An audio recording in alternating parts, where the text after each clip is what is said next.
This is a Note to Future Me, dated April 11th, 2018. How to get podcast guests to share. Well, if you are a podcaster that interviews guests, in the past, we were doing so because, hey, the content. Yeah, you bring on guests to your podcast because they bring value to you, to your audience, and you're hoping that your guest would promote the episode they were on and help you build your audience as well.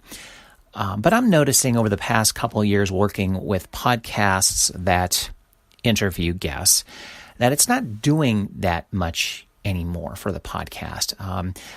Could be twofold. There are so many interview podcasts out there, and that's great. They are good, and I'm glad that genre is growing in this space because there are a lot of interview potentials, lots of topics to cover, and lots of good people to talk to. But because of that, there are so many people on so many shows. So if you're a qualified guest, you may be on 2 to 3 podcasts this week, and 2 to 3 the next, and 3 the next, and 1 the next. And that guest is kind of spreading it thin. So therefore, they're available on a lot of different guest-focused podcasts, and yours could get washed to the side because they can hear that guest or hear that speaker, hear that person you interviewed on some other podcast. So let's take it a step further in regards to what can we do to get that guest engaged to help themselves as being a part of your podcast, as well as, again, going back to that they will help you promote your podcast. Well, publish the episode, send the email to the guest with the link like you've always done. And then in the body of the email, let's write this. We've learned after X amount of episodes or X amount of seasons of our podcast, the most effective way to get the most traffic from being on our show is to write a short blog post on your site. And then we'll promote it through our social media to your site. That gets you more traffic to your website and getting more listeners to your interview on our podcast. And to make it even easier, we can write the blog post for you. Just hit reply and let us know. How can that guest say no to that?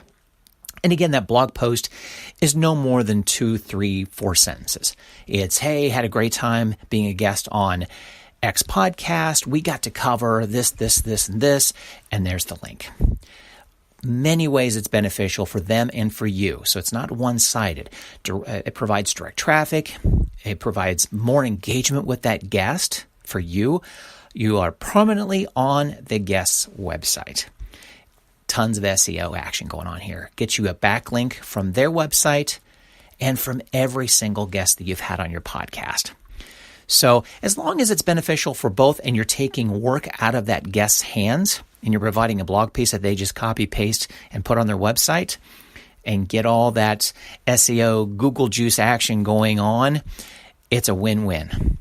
This is a Note to Future Me.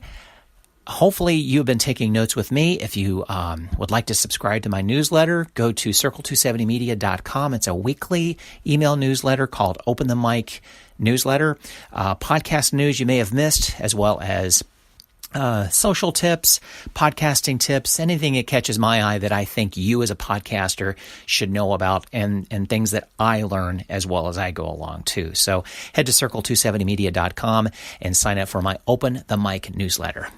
Thanks for taking notes with me.